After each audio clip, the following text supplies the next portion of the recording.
Hello everyone. चलिए देखिए आज कौन सी टॉपिक पढ़ने जा रहे हैं। रासायनिक समीकरण को अधिक सूचनात्मक बनाना, making a chemical equation more informative. मतलब कि जो रासायनिक समीकरण होता है उसको और ज़्यादा सूचनात्मक कैसे बनाएं। ठीक है, तो देखिए इसको सूचनात्मक बनाने के लिए, ठीक है ना, हम क्या क्या करते हैं। तो सबसे पहले देखिए क्या होता है, जो क्रिया कारक होते हैं या उत्पाद होते हैं इनकी भौतिक अवस्थाओं को इनके प्रतीकों द्वारा क्या करते हैं, प्रदर्शित करते हैं। ठीक है, जैसे देखिए क्या हो गया, जैसे ठोस है, कोई भी ठोस है, ठीक है, ठोस को कौन से प्रतीक द्वारा, स्मॉल यस द्वारा प्रदर्शित करते हैं। ठीक है, ठोस के बाद देखिए द्रव होता है, द्रव को किससे करते हैं, द्रव को स्मॉल यल द्वारा प्रदर्शित करते हैं। इसके बाद गैस होता है, गैस की अवस्था को ये स्मॉल जी द्वारा ये प्रदर्शित करते हैं। और देखिए एक होता है जलीय विलयन, जिसको इंग्लिश में कहते हैं एक्वस सॉल्यूशन। जलीय विलयन, जलीय विलयन को क्या करते हैं, AQ द्वारा प्रदर्शित किया जाता है। तो सबसे पहले क्या करते हैं कि क्रिया कारक या उत्पादों की भौतिक अवस्था को उनके प्रतीकों द्वारा प्रदर्शित करते हैं। जैसे ठोस है, ठोस को S से, द्रव को L से, गैस को G से और जलीय विलयन को AQ से प्रदर्शित करते हैं। ठीक है, फिर देखिए दूसरे पे क्या करेंगे, फिर इसके बाद आप क्या कर सकते हैं, जो अब देखिए जो बनने वाला अवक्षेप होगा, जो बनने वाला अवक्षेप होता है, ठीक है, बनने वाला अवक्षेप, बनने वाले अवक्षेप को S से ना प्रदर्शित करके, मतलब कि ठोस से ना प्रदर्शित करके, S से ना प्रदर्शित करके, S से ना प्रदर्शित करके कौन से प्रतीक द्वारा प्रदर्शित करते हैं, जो बनने वाला अवक्षेप होता है उसको ये वाले प्रतीक द्वारा प्रदर्शित किया जाता है। ठीक है, इतना समझ गए। अब देखिए क्या होती है, जो अभिक्रिया में मुक्त गैसें भी होती, कभी कभी क्या होती है, मुक्त गैस होती है, मतलब कि गैस से निकलती है। मुक्त गैस को क्या करते हैं, स्मॉल जी से ना प्रदर्शित करके, ठीक है, मुक्त गैस को स्मॉल जी से ना प्रदर्शित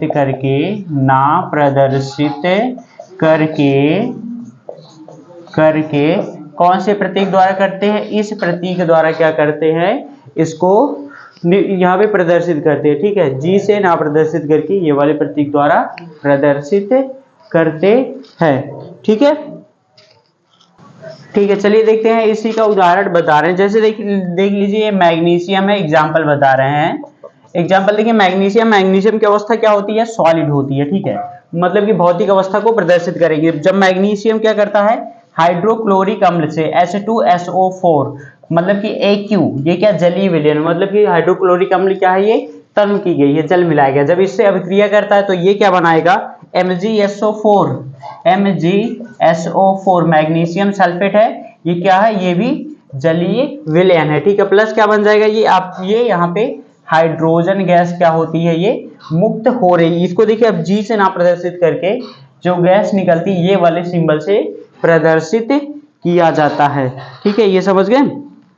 अब चलिए देखते हैं तीसरा, इसके बाद कैसे और करते हैं, मतलब कि रासायनिक समीकरण को सूचनात्मक और कैसे करते हैं। तीसरा देखिए क्या होता है, अभिक्रिया की परिस्थितियों, मतलब कि जब ताप है, दाब है एवं उत्प्रेरक, अगर उत्प्रेरक भी लग रहे हैं तो उनको ये जो तीर होती है इसी के ऊपर नीचे लिख करके प्रदर्शित किया जाता है। ठीक है, तीसरा क्या है, अगर अभिक्रिया में, ठीक है, देखिए बता रहे हैं, अगर कोई भी अभिक्रिया है उसमें क्या प्रयुक्त हो रहे हैं, अगर उसमें क्या लग रहे हैं, अगर उसमें क्या लग रहा है, कोई भी अभिक्रिया है, आप कह सकते हैं कि अभिक्रिया में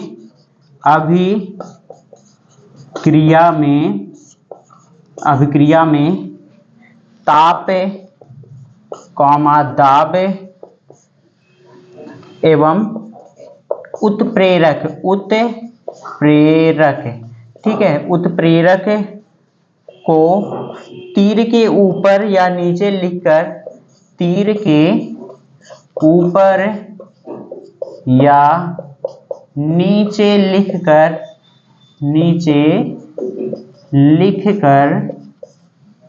क्या किया जाता है, प्रदर्शित किया जाता है, प्रदर्शित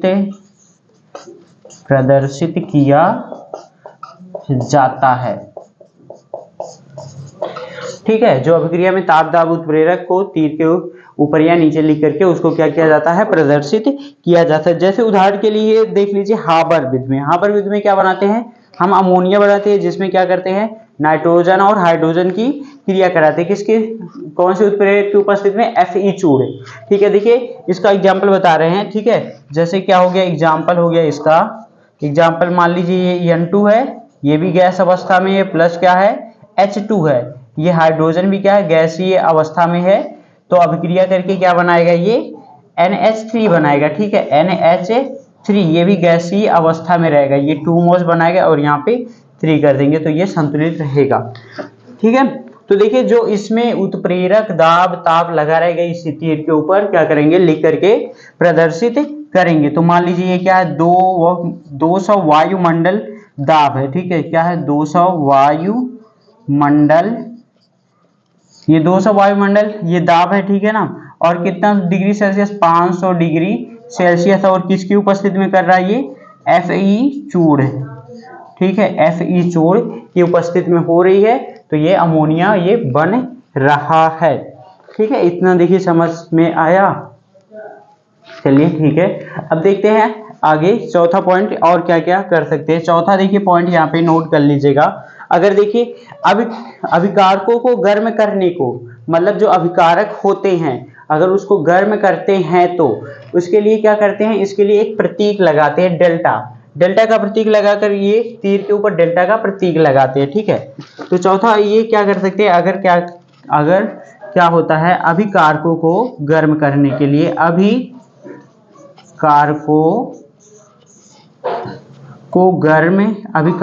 के गर्म करने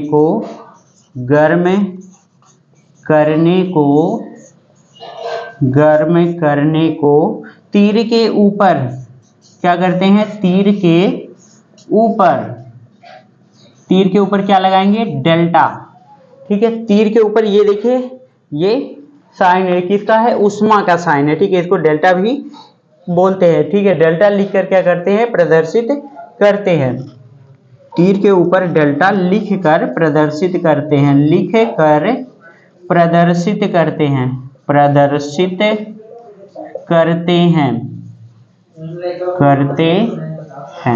ठीक है, ये है। अब उदाहरण देखिए, जैसे दे दिया जाता है मार्बल को गर्म करने पर क्या होता है, ये चूना और कार्बन डाइऑक्साइड में विघटित होता है।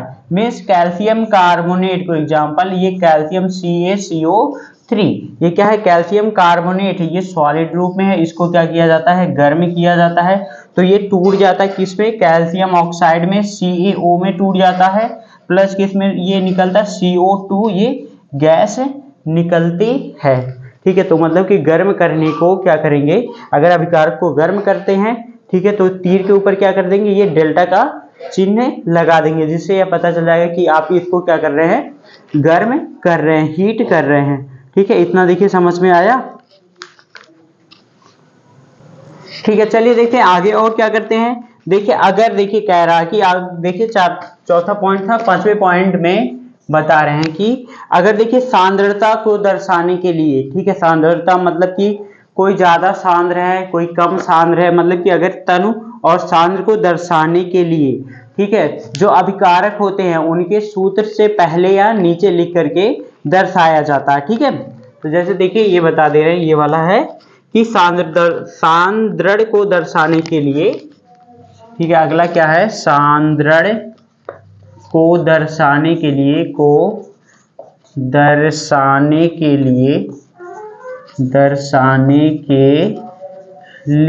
अभिकारकों के सूत्रों से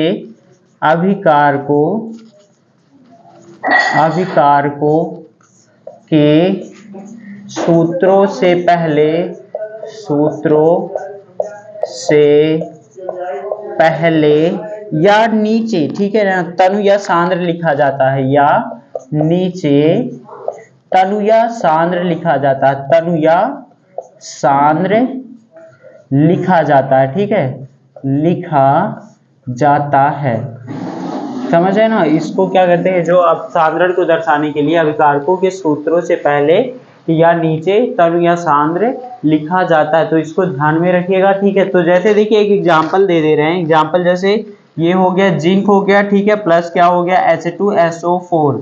जिंक एक प्लस क्या है H2SO4। जिंक क्या है, ये जिंक सॉलिड अवस्था में तनु, अब देखिए तनु इसके आगे भी लिख सकते हैं और यह नीचे भी लिख सकते हैं, तो यहाँ पे भी आप तनु लिख सकते हैं, लेकिन आप आगे लिख सकते हैं, जैसे कि इसको क्या कर लीजिए आगे ही लिख दीजिए। तो यहाँ पे क्या लिख दिए आप, ये तनु H2SO4, ठीक है। तो अभिक्रिया देखिए करा रहे हैं, ठीक है, तो क्या बन जाएगा, ये ZnSO4 बन जाएगा, ZnSO4 ये जलीय विलयन बन जाएगा, प्लस क्या बनेगा हाइड्रोजन गैस यहाँ से निकल जाएगी।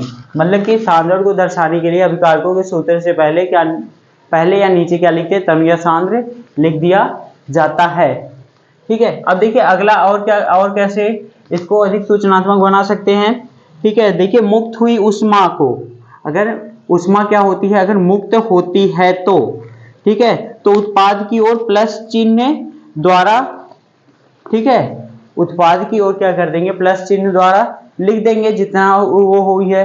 अगर अवशोषित होती है तो माइनस चिन्ह द्वारा दर्शाया जाता है, ठीक है। अगर देखिए कोई भी अभिक्रिया है उसमें क्या कर रहा है, अगर उत्पाद ये क्या निकलती है उष्मा निकलती है, तो उसको उत्पाद की तरफ ही क्या कर देते हैं वो लिख देते हैं, प्लस से लिख करके जितना उष्मा उत्पन्न हुई उधर लिख देंगे। अगर क्या होती है उष्मा अवशोषित होती है तो उत्पाद की तरफ माइनस लिख करके उष्मा ये लिख दिया जाता है। चलिए ये भी पॉइंट लिख लीजिए। देखिए मुक्त हुई उष्मा को क्या करते हैं, मुक्त हुई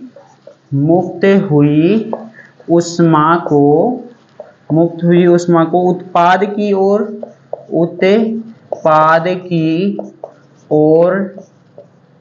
ठीक है, प्लस चिन्ह द्वारा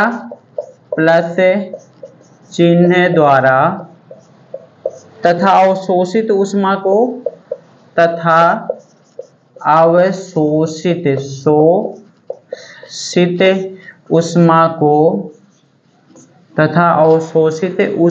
को क्या होता है माइनस चिन्ह द्वारा दर्शाया जाता है, माइनस चिन्ह द्वारा दर्शाया जाता है, ठीक है। तो ये समझ गए। जैसे देखिए उदाहरण के लिए दे दिया जाता है, जैसे कार्बन है, ठीक है, ये कार्बन किस रूप में है, ये सॉलिड रूप में है, ठीक है। जब ये ऑक्सीजन के साथ O2 ये क्या है गैस के साथ रिएक्शन करता है तो ये क्या बनाता है कार्बन डाइऑक्साइड देता है, गैस है, प्लस 94 किलो कैलोरी ये ऊर्जा देता है, ठीक है। क्या देगा किलो कैलोरी इतनी ऊर्जा देगा, 94 किलो कैलोरी देगा।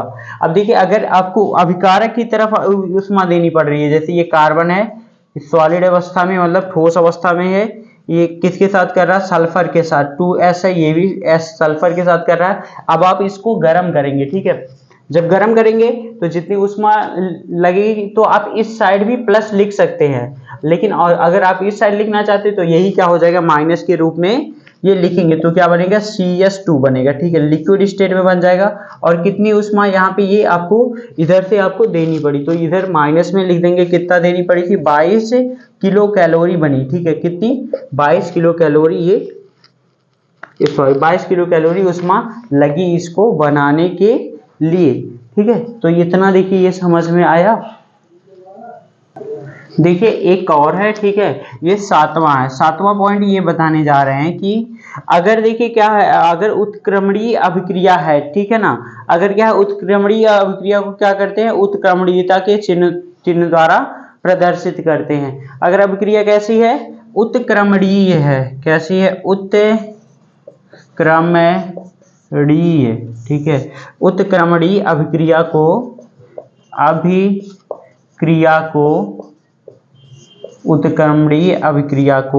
उत्क्रमणीयता के